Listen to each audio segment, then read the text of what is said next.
જૂનાગઢ જિલ્લાના માંગરોળ તાલુકામાં ભાજપમાં આંતરિક અસંતોષ ખુલ્લો પડ્યો છે। કારડીયા રાજપૂત સમાજના આગેવાન ધીરુ સોલંકીએ ભાજપ સામે સણસણતો સવાલ ઉઠાવી રાજકારણમાં ખળભળાટ મચાવ્યો છે।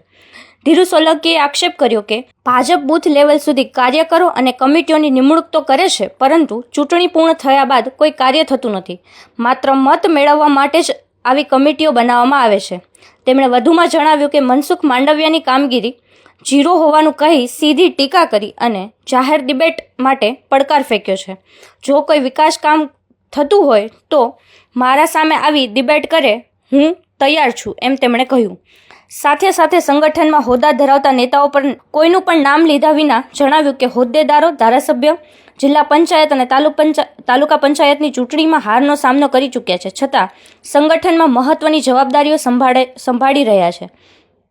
વર્ષોથી ભાજપ સાથે જોડાયેલા કાર્યકરો દ્વારા જ પક્ષ સામે મોરચો માંડાતા સ્થાનિક રાજકારણમાં ગરમાવો આવ્યો છે। હવે પક્ષ તરફથી શું પ્રતિક્રિયા આવે તે જોવાનું રહ્યું।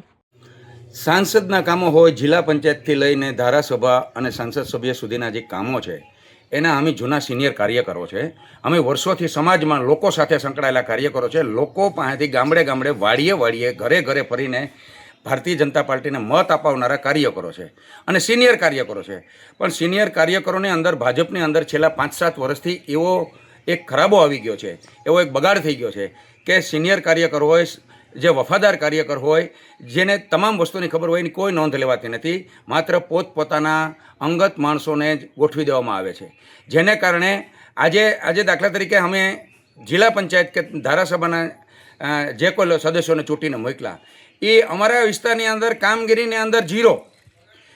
મનસુખભાઈ માંડવિયા, પાલીતાણાના અણોલ ગામના વતની મનસુખભાઈ માંડવિયા અમારા સાંસદ છે, પોરબંદર લોકસભા મત વિસ્તારના। મનસુખભાઈ માંડવિયા જ્યારે અહીં લોકસભાની ચૂંટણીની અંદર માનનીય ધડુક સાહેબ અમારા સાંસદ હતા અને અમારો એક ફોન જાય કે અમે રૂબરૂ મળીએ એટલે અમારા કામ કરતા। આજે મનસુખભાઈ માંડવિયા સાંસદ બન્યા એટલે લોકોએ એને મત શા માટે આપ્યા? મનસુખભાઈ માંડવિયાને જોઈને આપ્યા? નહીં, લોકો મત આપે છે નરેન્દ્રભાઈ મોદીના વિઝનને કારણે અને ભારતીય જનતા પાર્ટીની રાષ્ટ્રીયતાના કારણે, રાષ્ટ્રવાદી પાર્ટીના હોવાના કારણે।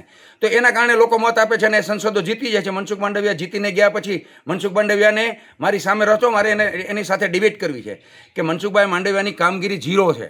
આજે કોઈ વ્યવસ્થા નથી। મનસુખ માંડવિયા કેન્દ્રની અંદર કેબિનેટ મંત્રી છે, ભલે કેબિનેટ મંત્રી છે કે સાંસદ છે, એ કોઈ ડિગ્રી લઈને નથી આવ્યા। લોકોએ મત આપ્યા એટલે સાંસદ બન્યા, તો લોકો એની પાસે અપેક્ષા રાખે અને અહીંયા અમને ફરિયાદો કરે છે કે ભાઈ મનસુખભાઈ માંડવિયાની કામગીરી શું છે, સાંસદની કામગીરી શું છે? ધડુક સાહેબના ગ્રાન્ટોમાંથી રસ્તાઓ બનેલા છે। જ્યારે વિઠ્ઠલભાઈ રાદડિયા હતા ત્યારે એના 11 તાલુકાની અંદર 11 ઓફિસો હતી, એના સહી કરેલા લેટરપેડ હતો, કાર્યકર જાય એટલે એની ભલામણ થઈ જતી અને પ્રશ્નો સાંભળતા। આજે મનસુખભાઈ માંડવિયાને 3 વર્ષથી હજી કોઈ કામ